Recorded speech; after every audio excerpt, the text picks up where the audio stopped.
अस्सलाम वालेकुम। देखिए brother, today we are going to start our first introductory lecture regarding NEBOSH.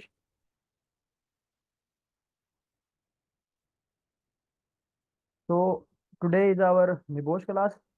Everyone can listen me. One by one, kindly confirm me. Samuel, can you hear me? Yes, sir. Yes, sir. We can hear you. Okay, okay, okay. So NEBOSH की हमने आज class start करनी है। देखें जी, NEBOSH international general certification in occupational safety and health, element 1 है इसका। Why we should manage work place health and safety. तो आज मैं कोई रिगार्डिंग मॉड्यूल्स में इतना ज़्यादा इंटरेस्ट नहीं लूँगा। सिर्फ मैं आपको सिर्फ बेसिक चीज़ें वगैरह बताऊँगा regarding NEBOSH, regarding site, regarding field. तो पहला पहला एलिमेंट है हमारा, वो हमसे पूछ रहा है why we should manage work place health and safety. हमें अपनी वर्क प्लेस के ऊपर जहाँ पे हम काम कर रहे हैं, इधर वो कोई कंपनी है, कोई फैक्ट्री है, कोई प्लांट है, या कोई भी ऑर्गेनाइजेशन है जहाँ पे आप काम कर रहे हो, हमें क्यों चाहिए कि हम वहाँ पे हेल्थ एंड सेफ्टी की इम्प्लीमेंटेशन करें। वन बाय वन मैं पूछूंगा, आप लोग अपने थॉट्स जो है मेरे साथ शेयर करोगे कि आप लोगों के माइंड में क्या है। अमान Abbas.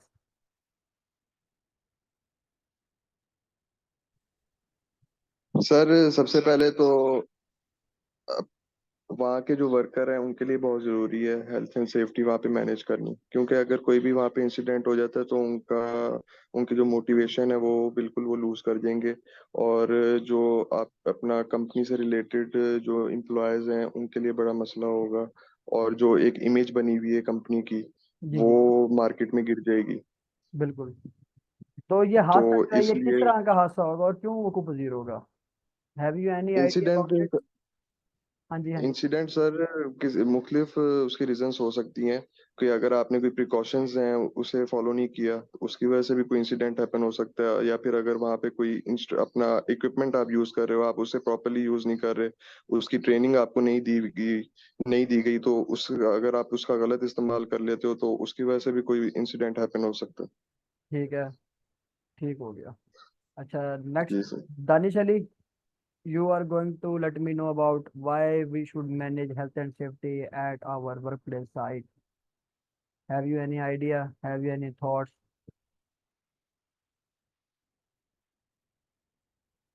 Danish, can you hear me?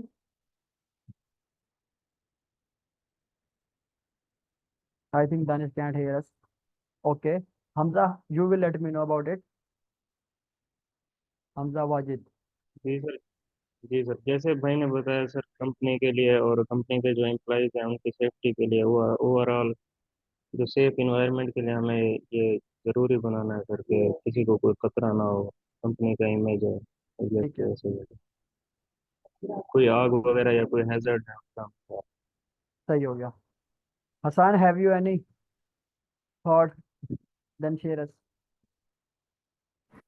Ji ji sir, सबसे पहले जो अमान भाई ने बताया और हमजा भाई ने, कि जो सबसे पहले है कि कंपनी का जो स्टेटस बना हुआ है कि उसमें मुख्तलिफ जगहों पे जैसे कि शट डाउन वगैरह पे काम करना होता है अपने वर्कर्स के साथ।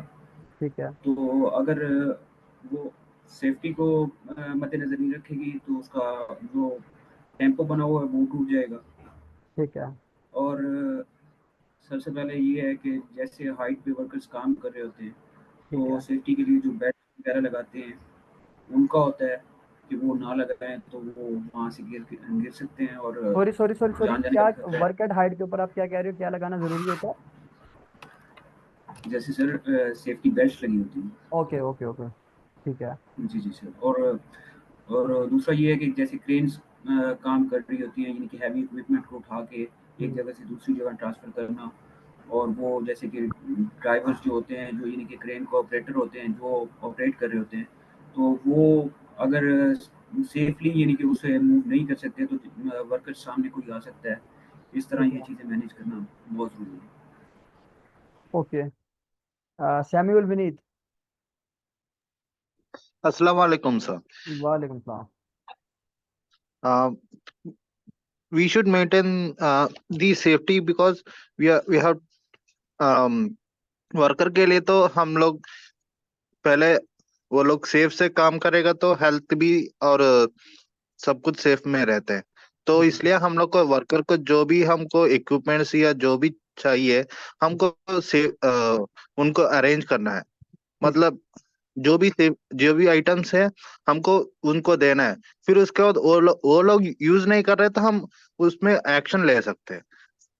ठीक हो गया। और इसके अलावा have you any idea regarding safety के इक्विपमेंट के अलावा, या किसी भी तरह की सेफ्टी के अलावा कोई और चीज आपके माइंड में हो जो अभी तक आप भाइयों ने शेयर ना की हो?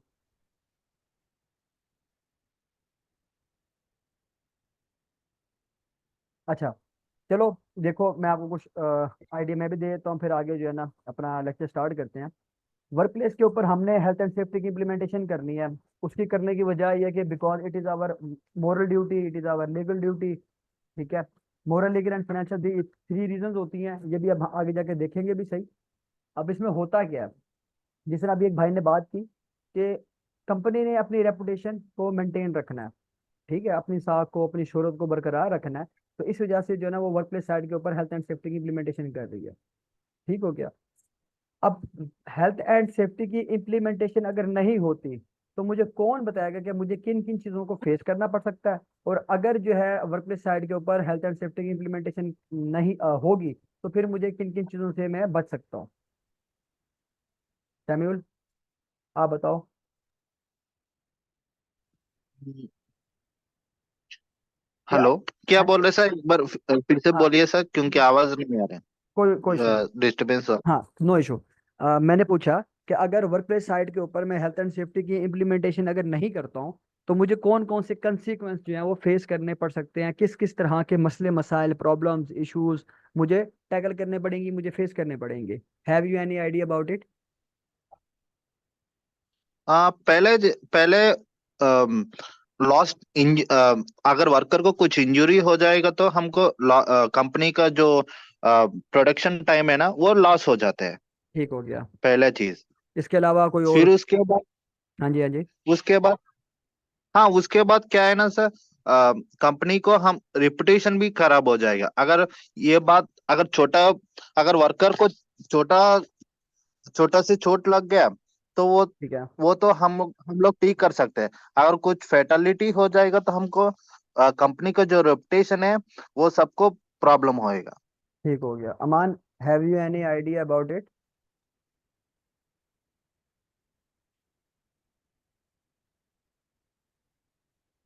अमान, can you hear me?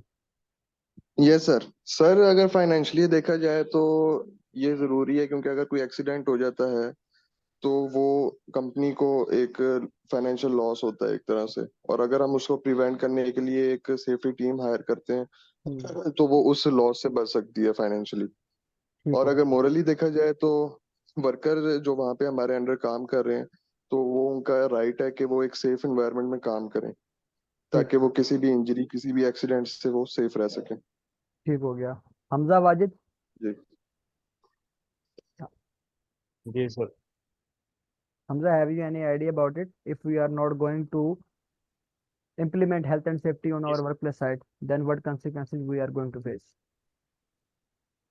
Sir अगर हम हेल्थ एंड सेफ्टी के मुताबिक काम करेंगे तो जो प्रोडक्टिविटी है कंपनी की उसे हम ज़्यादा बेहतर बना सकते हैं। ठीक है, यानी ओवरऑल जो हेल्थ है उससे, और जो हम अपनी लेबर से प्रोडक्टिविटी लेना चाहते हैं वो बेहतर हो जाएगी सर, टाइम और हेल्थ पे। ठीक हो गया। आप लोगों के आंसर ऑलमोस्ट सेम सेम ही है। अच्छा Hasan, what your thoughts regarding it?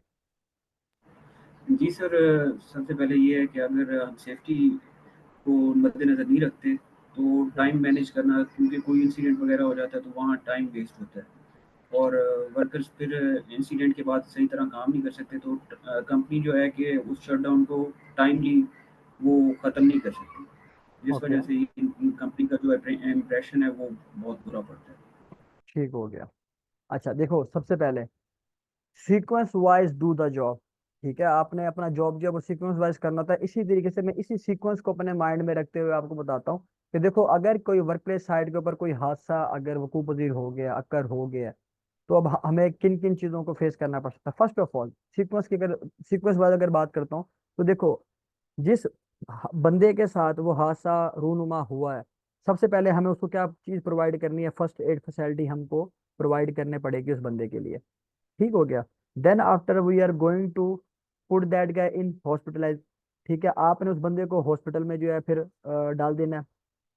वो हॉस्पिटल चला गया, अब वो हॉस्पिटल चला गया तो आपको उसको सिक लीव भी देनी पड़ेंगी, फिर आपको उसको सैलरी भी देनी पड़ेगी, फिर उस बंदे की जगह पे आपको नया बंदा हायर भी करना पड़ेगा, फिर उस न्यू पर्सन की को जो है आपने कंपिटेंट बनाने के लिए आपको ट्रेनिंग भी प्रोवाइड करनी पड़ेगी।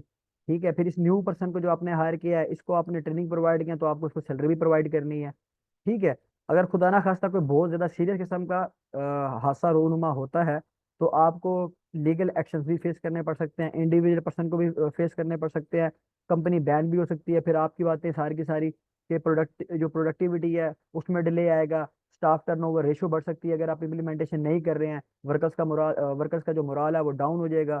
ठीक है, तो ये मल्टीपल सिनेरियोज क्रिएट होंगे आपके वर्क प्लेस साइट के ऊपर, जिसकी वजह से हम क्या कर रहे होते हैं, अपनी वर्क प्लेस साइट के ऊपर हेल्थ एंड सेफ्टी की इम्प्लीमेंटेशन करते हैं।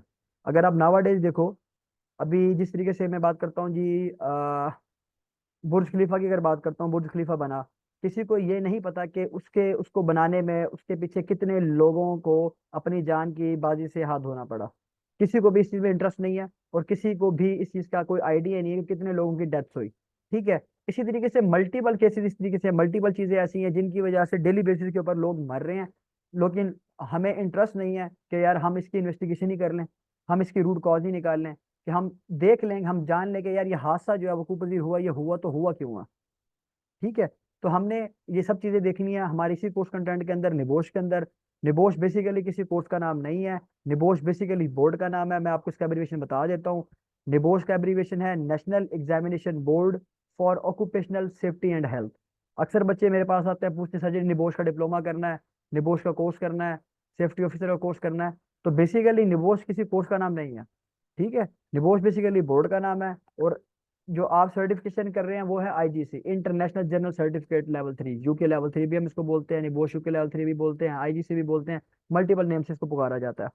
ठीक है, आई होप कि आप सब लोगों का यहाँ तक कंसेप्ट क्लियर होगा। अब जो है अपना लेक्चर स्टार्ट करते हैं।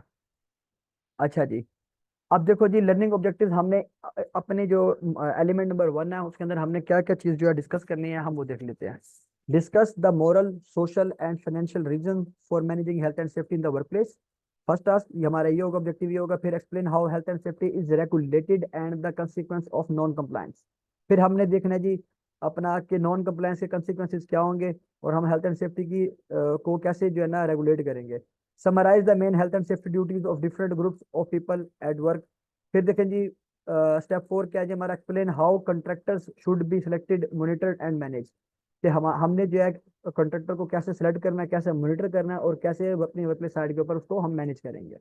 ठीक है, अब देखो जी element number 1.1 morals and money की बात कर रहा। देखो जी,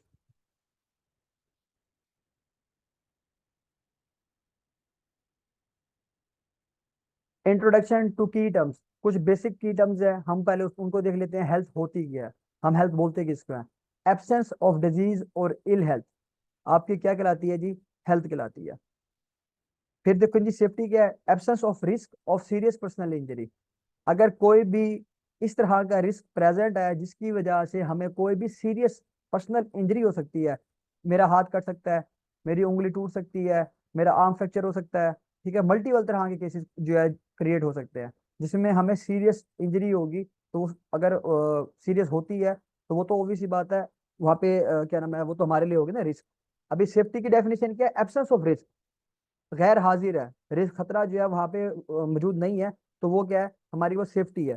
फिर welfare, access to basic welfare facilities या बेसिक फैसिलिटीज, वो आपकी क्या है जी, वेलफेयर फैसिलिटीज। वेलफेयर फैसिलिटीज होती क्या है, आप कल कल को कंपनी में जाओगे, कंपनी आपको वहाँ पे खाना देगी, खाना पीना देगी, रिहाइश देगी, मल्टीपल तरह की आपको वेलफेयर फैसिलिटीज देगी। अब उसमें डिफरेंट तरह की चीज़ें, जिसमें खाना भी आपको फूड प्रोवाइड करती है कंपनी, आपको रेजिडेंस अकोमोडेशन प्रोवाइड करती है, आपको ट्रैवलिंग प्रोवाइड करती है, आपको पीने के लिए ठंडा पानी प्रोवाइड करती है, वर्क प्लेस साइड के ऊपर ऑन साइड आपको वो चाय प्रोवाइड कर रही है। मल्टीपल तरह की चीज़ें जो हैं वो आपकी क्या जी, वो आपकी बेसिक वेलफेयर फैसिलिटीज होती हैं। ठीक है, आप देखें जी आगे, why might the management of an organization not consider health and safety to be priority? क्यों कोई भी मैनेजमेंट किसी भी ऑर्गेनाइजेशन की ये नहीं सोचती कि हमें जो है ना हेल्थ एंड सेफ्टी को फर्स्ट प्रायोरिटी पे रखना चाहिए या हमें प्रायोरिटाइज करना चाहिए? हाँ जी, कौन मुझे बताएगा कौन सी कंपनी ऐसी होती है जो अपनी वर्कप्लेस साइड के ऊपर जो है या उसकी मैनेजमेंट जो अपनी वर्कप्लेस साइड के ऊपर जो है ना प्रायोरिटाइज कर रही होती है हेल्थ एंड सेफ्टी को? अमान। सर सबसे पहले तो जो हायर मैनेजमेंट होती है वो इसलिए सेफ्टी को स्किप कर देती है क्योंकि वो समझते हैं कि इसके लिए एक अलहदा फाइनेंशियल फाइनेंशियल इनको फाइनेंशियलाइज किया जाएगा अलहदा से, एक बजट जो है, अलहदा से हाँ टीम हायर हाँ बजट एक बजट निकाला जाएगा इनके लिए सेफ्टी के लिए। बजट ठीक निकाला है, जाएगा। जी मल्टीपल सर तरह की बिल्कुल। चीजें हमने इनको प्रोवाइड करनी है। पीपीज आपने वर्ड मल्टीपल सुना चीजें होगा, हाँ पर्सनल प्रोटेक्टिव इक्विपमेंट जो है the last line of defence बोलते हैं हम उसको, वो प्रोवाइड करनी है। ठीक है, वो मल्टीपल प्रोवाइड तरह की करना। चीजें आपको प्रोवाइड करनी पड़ेंगी। हमजा वाजिद। बिल्कुल।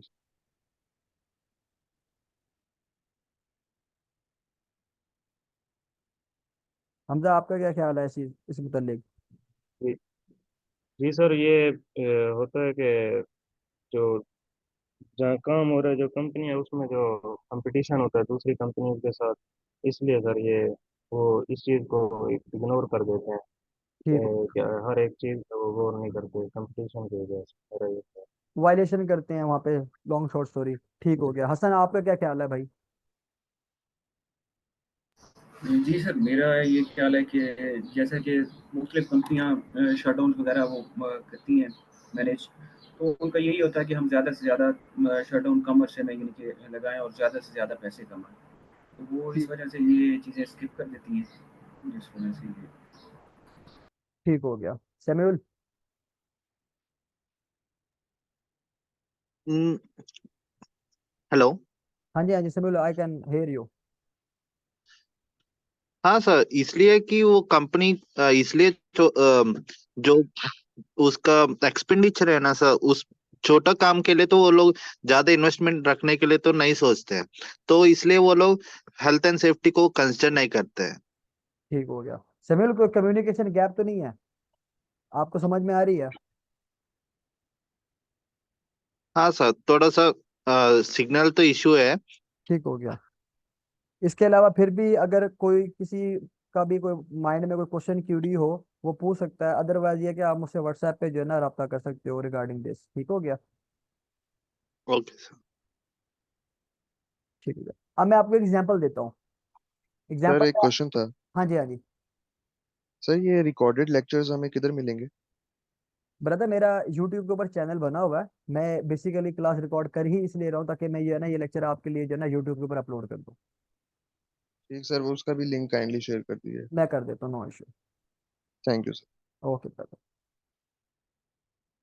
अच्छा, मैं आपको एक एग्जांपल देने लगा हूँ हमारी रोजमर्रा रूटीन लाइफ के अकॉर्डिंगली, ताकि आपको समझने में आसानी रहे।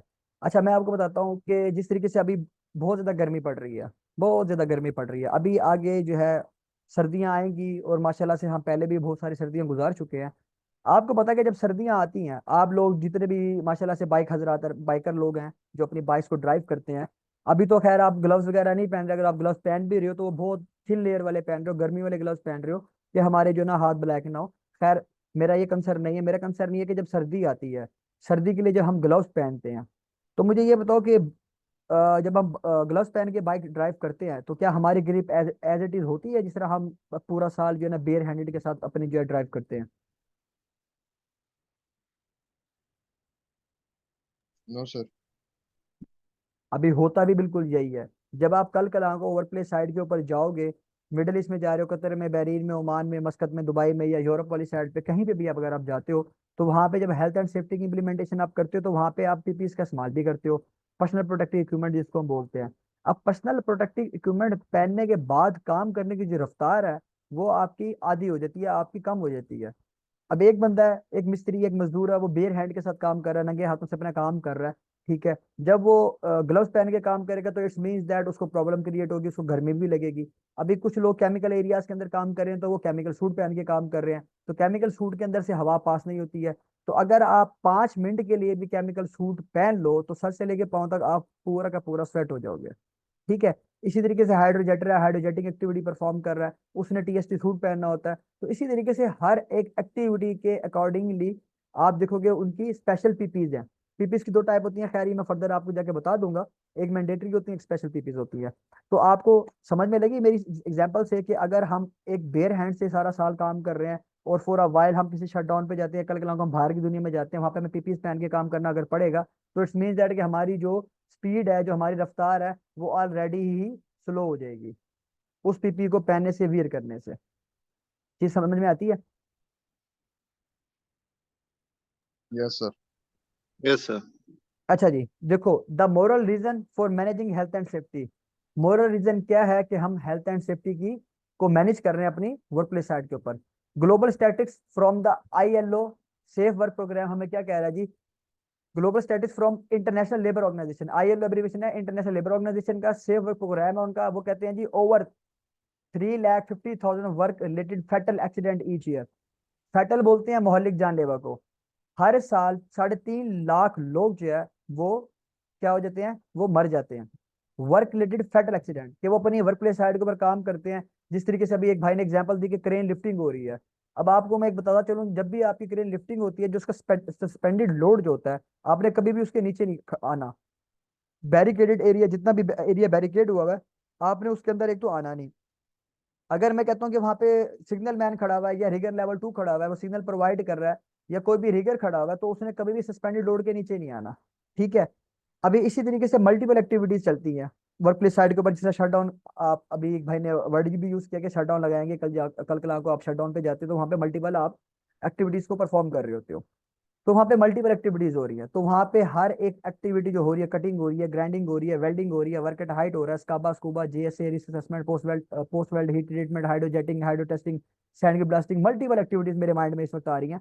तो आप कोई भी अज्यूम कर लो, कोई भी एक एक्टिविटी, अगर वो बंदा उस एक्टिविटी के दौरान उसके साथ कोई ना कोई हादसा एक्सीडेंट होता है और उसकी जान चली जाती है, तो वो इस दुनिया के अंदर कितने लोग हैं? 3.5 लाख लोग, जो किसी ना किसी वर्क प्लेस साइट के ऊपर काम कर रहे हैं, किसी ऑर्गेनाइजेशन में, किसी फैक्ट्री में काम कर रहे हैं, और वो अपने काम के दौरान अपनी जान की जो बाजी है उससे हाथ धो बैठे हैं। ठीक है। 2.75 million work related fatalities each year. Work related fatalities each year जो है वो कितनी होती है? 2.75। ठीक है। फिर देखो जी आगे, 2.4 million fatalities from occupational diseases. Occupational diseases, बीमारियों की वजह से, पेशा वराना जो बीमारी हैं उनकी वजह से 2.4 मिलियन लोगों की जो है वो अमवात हो जाती है। फिर 270 million accident and 160 million diseases year due to work. काम की वजह से 270 मिलियन हादसात हो रहे हैं, और 160 मिलियन जो बीमारी हैं वो क्या हो रही हैं, वो जन्म ले रही हैं, वकूफ पजीर हो रही हैं। और 4% of global GDP is lost. GDP जो है वो ग्रॉस डोमेस्टिक प्रोडक्ट का एब्रीवेशन है, और वो पूरी दुनिया का 4% जो जीडीपी है वो जाया हो जाता है, just because of these work related fatal accident and work related occupational diseases. ठीक है। अब देखो जी आगे क्या बात कर रहा है, ग्रुप एक्सरसाइज की बात कर रहा है। An employ at your work place has been seriously injured in a work place accident. In group list the possible effect and implication of this accident on the injured employee, company and line manager। हाँ जी, आप लोगों के mind में कोई चीज अगर आ रही है तो आप मुझसे शेयर करो कि हमें इसने ग्रुप एक्सरसाइज दी है, वो मैं बता रहा है कि अगर कोई वर्क प्लेस साइड के ऊपर आपका कोई एम्प्लॉई है, उसके साथ कोई हादसा रूनमा होता है या वकूफ पजीर होता है, जिस तरह आप देख रहे हो कि ये बंदा जो है, इसके जो है ना एक पाँव में जो है ना तार अड़ी है, फंसी है, और वो बेचारा नीचे गिर गया और वो सीरियसली इंजर्ड भी हो गया। अब आपने पॉसिबल इफेक्ट्स और इम्प्लीकेशंस बतानी है इस इंजर्ड एम्प्लॉय के ऊपर। ठीक है, क्या होगा, कंपनी के ऊपर क्या होगा, और लाइन मैनेजर के ऊपर क्या होगा? कोई आइडिया किसी भाई के माइंड में है तो बताओ, वरना फिर मैं इसको सम अप करके आगे चलूं। Sir employ investigation. One by one, एक second, just give me a second. हाँ अमान, पहले आप बताओ। सर सबसे पहले तो एम्प्लॉयर जो इंजर्ड होगा, सबसे बड़ा लॉस तो कंपनी का वो होगा। ठीक दूसरा, है। उसे फर्स्ट एड दी जाएगी मौके पे, अगर फर्स्ट एड से ठीक होता है तो बेटर है, वरना फिर उसे हॉस्पिटलाइज किया जाएगा। उसके ठीक हो गया। ट्रांसपोर्ट का जो एक्सपेंस होगा वो कंपनी के ऊपर आएगा, कंपनी को एक नया बंदा उसकी जगह हायर करना पड़ेगा, उसे ट्रेनिंग देनी बिल्कुल। पड़ेगी, बिल्कुल। तो उसका एक्सपेंस होगा उसका। और उसके बाद कंपनी को जो हॉस्पिटलाइजेशन का जो एक्सपेंस है वो भी उसे बेयर करना पड़ेगा, और जो उसे सैलरी उसे जाएगी, और जो नया बंदा हायर किया उसे अलहदा सैलरी जाएगी, तो ये उसके ऊपर इफेक्ट आएगा, कंपनी और एम्प्लॉयज के ऊपर। ठीक हो गया। ऑब्वियसली बात है, फिर लाइन मैनेजर आ गया, लाइन मैनेजर को अब नया पर्सन जो है उसको भी हायर करना पड़ेगा, और अपना जो पुराना वर्कर है जिस जो इंजर्ड हो चुका है, जो जी सीरियस सर, कंडीशन में है, उसके साथ भी जो है ना इसमें इसमें मल्टीपल तरह की जो है ना प्रॉब्लम्स क्रिएट होंगी, उसको फेस करना पड़ेगा। ठीक है, अब आगे सैम्यूल। हाँ यस सर, इन्वेस्टिगेशन करना है कि वो कैसे हुआ था पहले चीज। उसके बाद हम लोग इन्वेस्टिगेशन करने के बाद उसमें क्या इफेक्टिव मेजर्स लेना है, उसमें अगली बार दूसरा बंदों को नहीं होने के लिए हम लोग क्या क्या इम्प्लीमेंटेशन कर सकते हैं, वो पूरा चेक करना पड़ेगा सर। बिल्कुल, बहुत वैलिड बात की आपने सैम्यूल, कि हमें उसकी इन्वेस्टिगेशन भी करनी पड़ेगी कि आखिर क्या वजह थी जिसकी वजह से ये हादसा जो है वो खूब पजीर हुआ। चलो अभी तो हो गया, अभी के लिए तो हमने जो कंसिक्वेंसेस थे वो हमने फेस कर लिए। दोबारा से ये हादसा जो है दोबारा से वकूफ पजीर ना हो, दोबारा से रीअकर ना हो, इसकी अकरेंस ना हो, उसके लिए हमें इसकी इन्वेस्टिगेशन करनी पड़ेगी। हो सकता है कि अभी इस हादसे से इतना ज्यादा सीरियसली ये बंदा इंजर्ड ना हुआ हो, लेकिन अगर खुदा ना खास्ता दोबारा से ये इन फ्यूचर में दोबारा से वकूफ पजीर हुआ, तो हो सकता है कि किसी की जान भी जा सकती है, और उसके कंसिक्वेंस इससे ज्यादा सीरियस हो सकते हैं। ठीक है, चीज समझ में आती है। हाँ सर। अच्छा जी, आगे चलते हैं जी। आगे देखो हमें क्या कह रहा है वो, the financial reason for managing health and safety. Financial reason क्या है भाई? Accident and ill health cost money. अगर कोई एक्सीडेंट होता है या कोई इल हेल्थ का इशू केस सामने आएगा, तो उसके लिए हमें क्या कॉस्ट बियर करनी है? वो है मनी। कॉस्ट में भी डायरेक्ट हो सकती है और इनडायरेक्ट हो सकती है, दो तरह की कॉस्ट होती है, डायरेक्ट कॉस्ट या इनडायरेक्ट कॉस्ट। डायरेक्ट कॉस्ट कौन सी है? Measurable cost arising directly from accident. ऐसी कॉस्ट जो डायरेक्टली एक्सीडेंट के साथ जुड़ी हुई है उसको हम बोलते हैं डायरेक्ट कॉस्ट। इनडायरेक्ट कॉस्ट कौन सी होती है जी? Arise as a consequence, arise as a consequence of the event but may not directly involve money, often difficult to quantify। और अक्सर क्या है जी, ये अराइज होती है नताइज के साथ, जो नतीजे निकल रहे हैं हादसे के। ठीक है, और ये डायरेक्टली इन्वॉल्व नहीं होती इसमें मनी, जरूरी नहीं है कि इसमें मनी डायरेक्ट इन्वॉल्व हो, और अक्सर जो है ना इसको समझने में हमें दुश्वारी का सामना करना पड़ सकता है। Health and safety failure can affect the broader economy. अगर हेल्थ एंड सेफ्टी की कोई किसी भी तरह का फेलियर अगर होता है, तो उसका जो असर मुरतब होगा वो एक बहुत बड़े पैमाने के ऊपर होगा, as well as individual companies. और हो सकता है कि उसकी कोई इनफरादी कंपनी को भी जो है उसका फेलियर की वजह से उसको अफेक्ट हो, उसके ऊपर असर मुरतब हो। ठीक है जी, एक्सक्यूज मी आगे। सर। जी जी, सर इसकी कोई डायरेक्ट कॉस्ट या इनडायरेक्ट कॉस्ट की कोई एग्जांपल? डायरेक्ट कॉस्ट और इनडायरेक्ट कॉस्ट की आगे आगे अभी आपको मल्टीपल एग्जांपल्स देगा। ठीक है सर। ठीक हो गया। अभी देखो जी, इंश्योर्ड कॉस्ट और अनइंश्योर्ड कॉस्ट की बात कर रहा है। इंश्योर्ड कॉस्ट क्या है जी? इंश्योर्ड कॉस्ट में आपके देखो फायर, आग लग गई है, वर्कर की इंजरी या डेथ हो गई है, ये मेडिकल कॉस्ट जो है ये इंश्योर्ड कॉस्ट है। ठीक है, अनइंश्योर्ड कॉस्ट की बात कर रहे हैं जी। अब देखो, loss of raw material due to accident. कोई एक्सीडेंट हुआ, उसकी वजह से मेरी कंपनी का जो रॉ मटेरियल था, जिस रॉ मटेरियल को मैंने प्रोडक्टिविटी के लिए यूज करना था, वो जाया हो गया। फिर सिक पे, अगर कोई बंदा बीमार हो गया, उसको मैंने वो सी बात है सैलरी तो देनी है, पे तो मुझे करना पड़ेगा। ओवर टाइम इक्विपमेंट को रिपेयर करवाना पड़ गया, या लॉस्ट ऑफ मटेरियल्स, किसी भी तरह का कोई मटेरियल लॉस्ट हो गया, तो उसके लिए भी हमें ये कॉस्ट जो है कहाँ पे लाई करेगी? अनइंश्योर्ड के अंदर। ठीक है,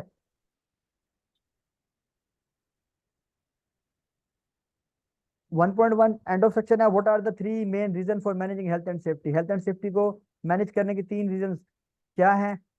मोरल, लीगल, फाइनेंशियल, हम ऑलरेडी डिस्कस करके आ रहे हैं। फिर what should an employer provide to ensure health and safety.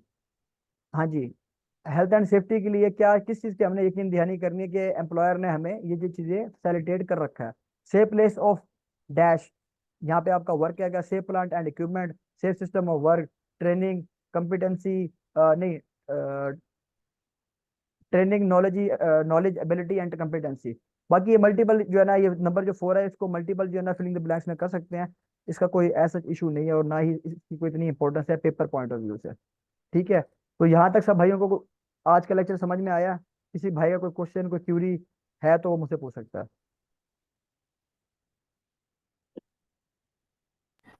Ji sir, okay है, लेकिन मुझे इसका ये पूछना था कि इसके क्रेडिट आवर्स क्या हैं और हम कितने दिनों में ये कवर कर लेंगे? ब्रदर, इसके क्रेडिट आवर्स नहीं होते हैं, ठीक है, क्लासेस का हमारे पास ये सिस्टम होता है कि सेशन चलते हैं मंथली। ठीक है, एक मंथ में जो है वो 2 सेशन भी होते हैं, क्योंकि ये फिजिकल सेशन भी चलते हैं और जो है ना ऑनलाइन सेशन भी चलता है। तो इसका क्रेडिट और उसका कोई सिनेरियो नहीं है, कोई सीन पार्ट नहीं है। ठीक है, आप सेशन को 1 दफा लो, 10 दफा लो, जब तक आपके अपने क्वेश्चन क्यूरीज क्लियर नहीं हो जाते, आपको नहीं लगता कि यार आपकी तैयारी हो गई है। देखो निबोश क्लासेस आप 1 दफा लो या 10 दफा लो, आपको इसको याद करने की जरूरत नहीं है, क्योंकि ये ओपन बुक एग्जामिनेशन है। चीजों को जस्ट अंडरस्टैंड करो, समझो कि इसमें है क्या, हमने इसको करना कैसे है। ओपन बुक एग्जामिनेशन है, 24 घंटे का आपके पास टाइम होता है। ठीक है, तो किताब खोल के आप पेपर कर सकते हो। पॉइंट क्लियर होता है भाई? जी सर, ओके। ठीक है, किसी और भाई का कोई क्वेश्चन क्यूरी है तो you can ask me about it. Aman, have you any question query regarding our first lecture, then you can ask me. Sir ऐसा तो कोई क्वेश्चन नहीं है, लेकिन वो डायरेक्ट और इनडायरेक्ट के एग्जांपल का था। डायरेक्ट और इनडायरेक्ट की मैं आपको ये इंश्योर्ड और श्योर्ड को भी आप डायरेक्ट और इनडायरेक्ट के अंदर जो है ना कंसीडर कर सकते हो। डायरेक्ट कॉस्ट के अंदर मैं आपको बताया तो जिस तरीके से आप डायरेक्टली इन्वॉल्वमेंट जिस तरह होगी, एक हादसा हुआ उसकी डायरेक्टली इन्वॉल्वमेंट कैसे होगी। आप देखते हो कि यार उस बंदे को इंजरी हुई है तो हमें उसको फर्स्ट एड प्रोवाइड करनी है। अब फर्स्ट एड के लिए फर्स्ट एड बॉक्स चाहिए, फर्स्ट एड फैसिलिटीज के लिए हमें फर्स्ट एड का ट्रीटमेंट प्रोवाइड करने के लिए जितनी भी चीजें हैं वो डायरेक्ट कॉस्ट है। उसको हॉस्पिटलाइजेशन हम लेके जा रहे हैं, वहां पे हमें कोई आग लगे तो हमें आग बुझाने के लिए फायर एक्सटिंग्विशर का इस्तेमाल करना पड़ा है, तो हमारी डेड कॉस्ट है।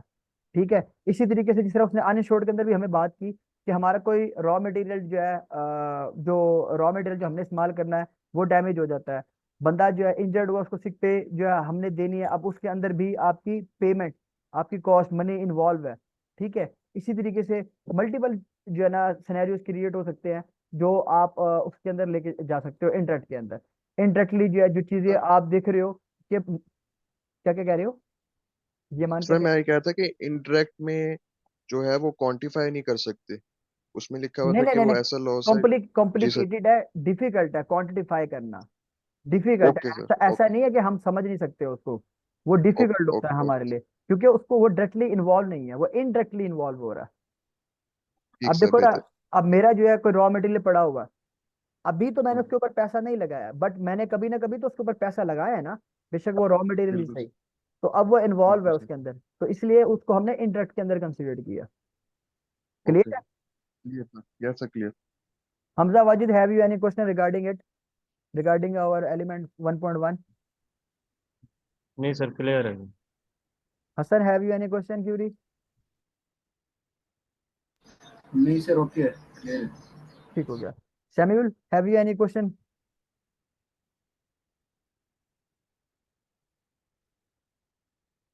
Samuel, can you hear me?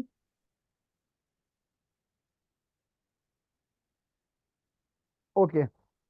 So I'm going to end our first lecture here. Uh, कोशिश करना यार कल सब लोग 6 बजे जो है ना ऑन टाइम जो है एक्टिव रहिएगा, ताकि ये कि प्रॉपरली जो है ना 6 बजे क्लास स्टार्ट करी जा सके। और सर ये कितने घंटे की क्लास होगी? ब्रदर आज तो मैंने क्लास वैसे भी जो है ना शॉर्ट करवाई है, क्योंकि इंट्रोडक्टरी थी, फिर बीच में लोग जो है ना जी सर। ऑनलाइन हो रहे हैं ऑफलाइन हो रहे हैं। तो ये कि आप अपने माइंड में रखो तकरीबन 1 मतलब 1.5 से 2 घंटे की क्लास रेगुलर होगी। Okay sir. 6 to 8, 6 to 7:30 तक अपने माइंड में रखो, 1.5 से 2 घंटे क्लास चलेगी। ठीक हो गया sir. Okay okay brother, okay, Allah हाफिज।